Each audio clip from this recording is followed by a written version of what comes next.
World War I, life in the trenches. At the beginning of World War I, the countries involved were very much aware that they needed to recruit new young soldiers to help fight these battles.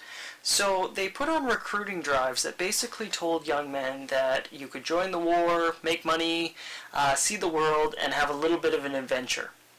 But by 1914, both sides were pretty much entrenched, which means that they weren't really going anywhere. They weren't fighting for any new ground, and they were basically fighting for the same small patch of land over and over and over again.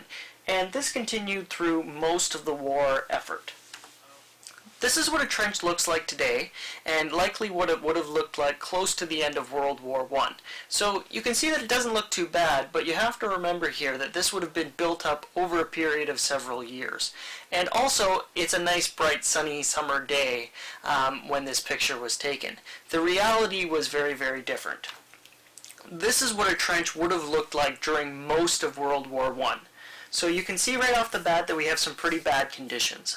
Muck and mud everywhere, dirt, certainly some dead bodies down there, as well as enemy soldiers were only a few yards away in their own collection of trenches, and they would be shooting into your trench trying to kill your soldiers. So some pretty serious conditions that are not at all very nice. A common misconception when we talk about World War I is the belief that the soldiers spent all 365 days of the year in these trenches. Certainly there were soldiers in them for the whole year, but on average each soldier would only spend about 70 days on the front lines. The other time they would be rotating through other trenches further back from the front lines, or they would be on rest periods. So the average soldier is actually only spending about 70 days in these conditions in a given year. It's still not very good, but it's a whole lot better than spending all 365 days of the year in these conditions.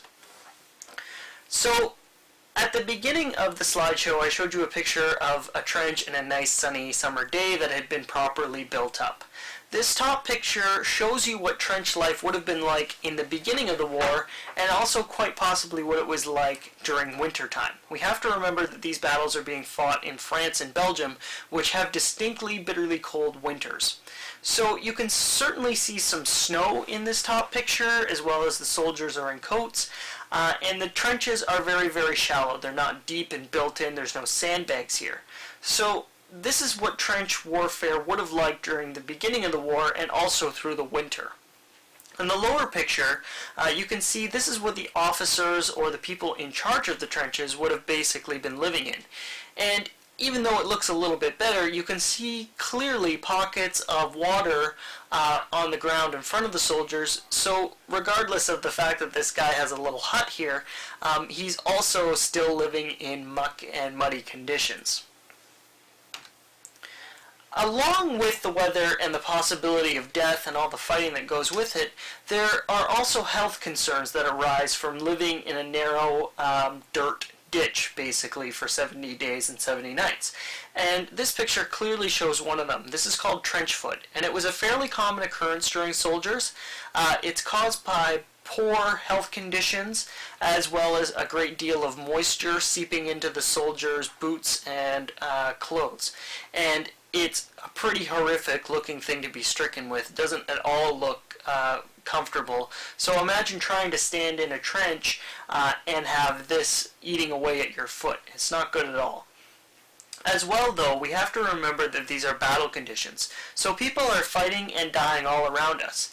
And when we have people that have died and blood everywhere, we also have a number of health concerns that go with it. Infections, diseases, but also rats and lice were fairly common in the trenches. And most reports indicate that the rats that were present in these trenches basically grew to be the size of cats because of all the blood and dead bodies that they had to feed on at the time. So very, very horrible conditions for anybody to think about living with. So I hope this presentation has kind of given you an idea about what life in the trenches was like and some of the conditions that these soldiers had to face.